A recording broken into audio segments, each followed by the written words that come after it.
తాకట్టులో ఉన్న బంగారాన్ని విడిపించి ఆ రోజు ఆన్లైన్ రేటుకే మేము కొంటాం. Sharma gold company.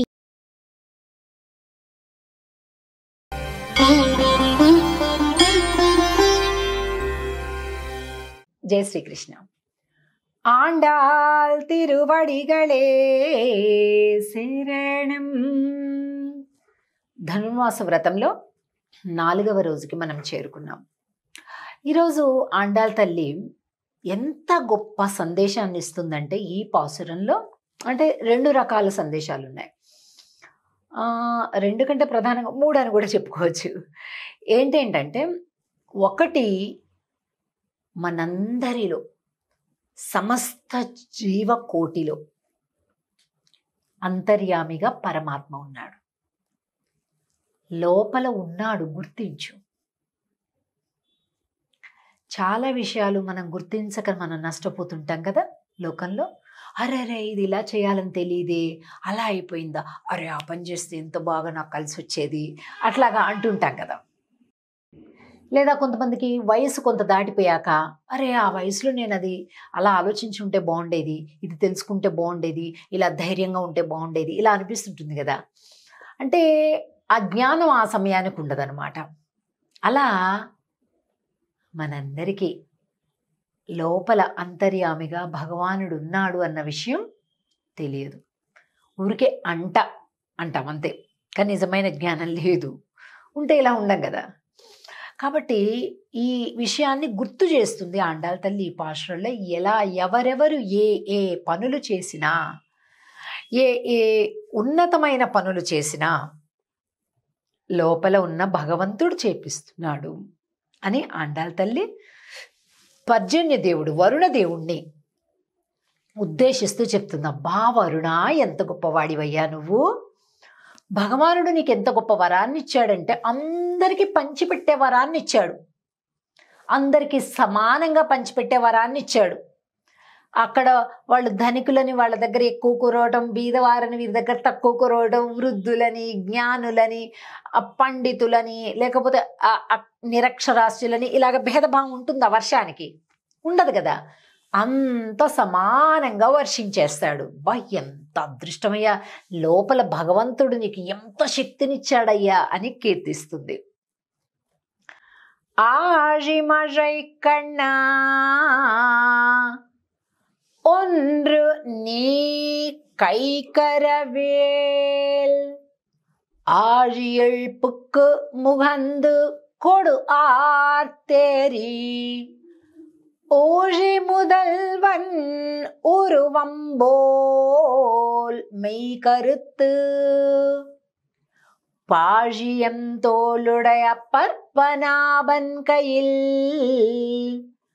ஆழி போல் மின்னி வலம்புரி போல் நின்றதிரிந்து தாழாதே ஷாங்கமுதைத்த செரமழை போல் வாழ உலகினில் பெய்திடாய்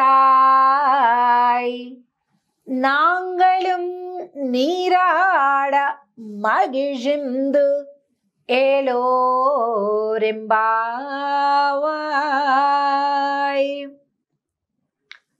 మగిజిందు. ఎలాంటి వర్షాలు కురుస్తావో తెలుసా? ఊరువాడ కొట్టుకుపోయి, కొంపగోడు కొట్టుకుపోయి, పశువు పంట కొట్టుకుపోయి అలాంటి వర్షాలు కాదయ్యా. 10 మంది హాయిగా ఉండాలి, అలాంటి వర్షం కురు. సంతోషం రావాలి. వర్షం వచ్చిందంటే సంతోషం రావాలి, దుఃఖం రాకూడదు కదా.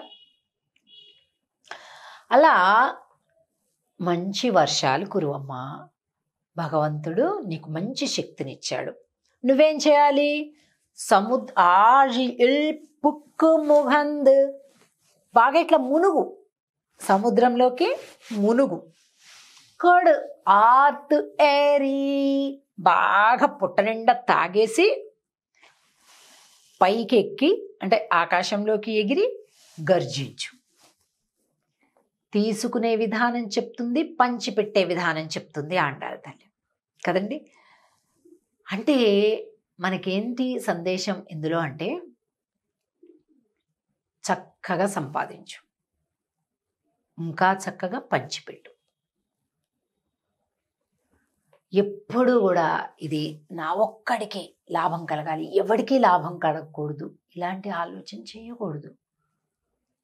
ఊరు వాడ సంతోషించాలి నీ పనులు చూసి, అలాంటి జీవితం జీవించు అని చెప్తుంది ఆండాళ్ తల్లి.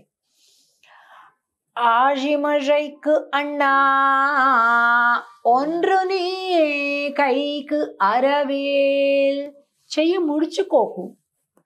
మనకి పాతకాలంలో చెప్తుంటారు చూసారా, బాగా చీర కొంగుకి బామ్మగారు 2 నాణ్యాలు చుట్టుకొని ఆ చిన్నపిల్లలకి, వాళ్ళేమో ఎప్పుడు ఇస్తుందా నాయనమ్మ అని చుట్టూతో తిరుగుతూ ఉంటారు. ఆమెకి కాళ్ళు ఒత్తుతూ, ఆమెకి ఏదో ముచ్చట చెబుతూ, ఆమె ఏదో 2 మొట్టికాయలు వేస్తే పడుతూ అలాగే తిరుగుతూ ఉంటారు. ఈవిడ జీవితాంతం అమ్ముడిప్పదు. వీళ్ళు ఇలా తిరుగుతూనే ఉంటారు ఆమె మనసం చుట్టూ, ఆవిడ చుట్టూ. అంటే ఇదేం ఈ మధ్య కాలంలో ఇలాగేం లేదులేండి, ఒకప్పటి సంగతి.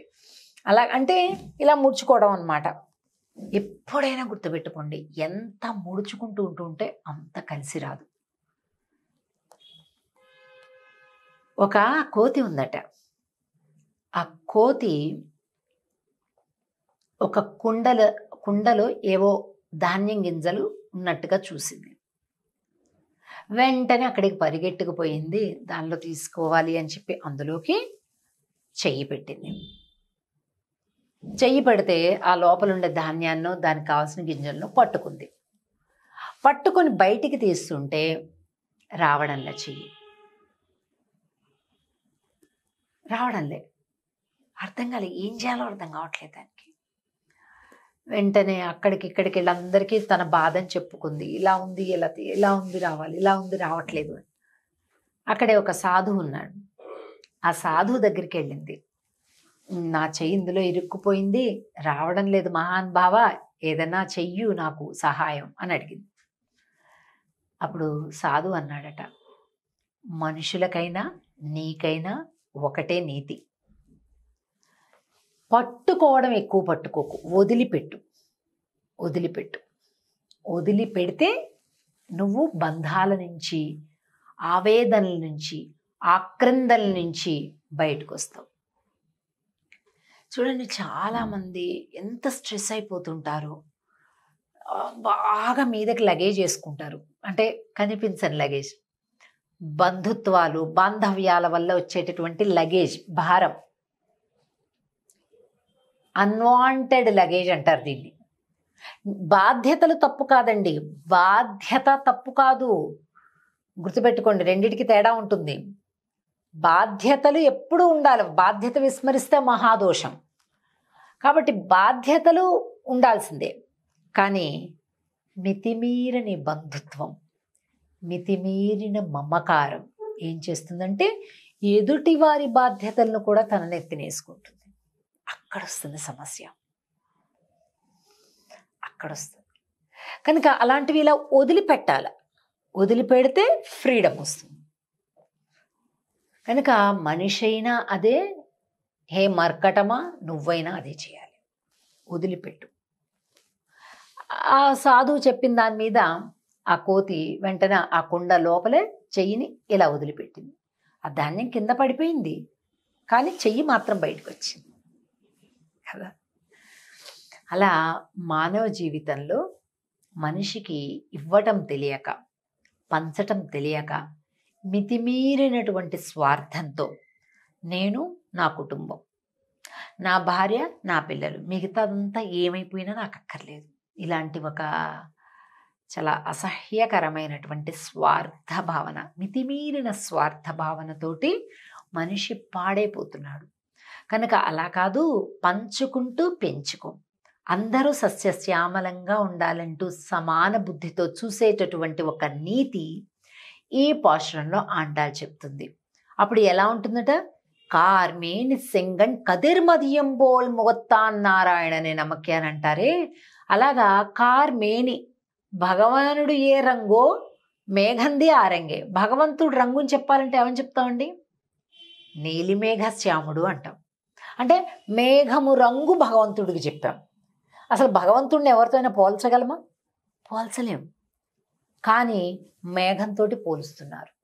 అంటే అది ఎంత అదృష్టం చూడండి. ఎప్పుడైతే విడవడం వస్తుందో భగవంతుడితో సమానం అని చెప్తుంది ఆండాళ్ తల్లి ఈ పాశురంలో. వర్షము సమృద్ధిగా రావాలి, మంచి వర్షాలు రావాలి అంటే ఈ పాశురాన్ని మనం సేవించుకోవాలి. మళ్ళీ తిరిగి 5వ పాశంలో కలుద్దాం. ఆండాళ్ తిరువడిగళే శరణం. జై శ్రీకృష్ణ.